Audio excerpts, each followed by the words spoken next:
Hello everyone, welcome back to the channel. In this video, I'm going to create a quick in-depth review about these two podcasting tools, which is Riverside and Castr. So we're just going to dive into it and try and make a review starting from the pros and cons and the more important part of these two podcasting tools. So you decide if any of these can be a game changer to you.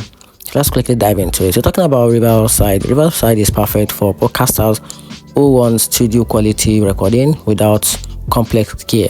It records each guest locally, offer AI tools for transcript and clips, and also deliver clean professional sound. However, it's pricier and can feel overkill if you are just starting out.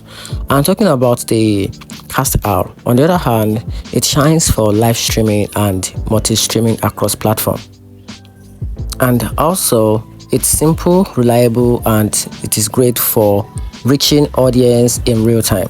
But it lacks advanced editing tools and audio focused polished. And in short, Riverside wins for the top tower recording, while Castr is the go-to for live, fast, and flexible streaming. And that's it. Hope you find the video helpful. Turn on the notification button and subscribe for more.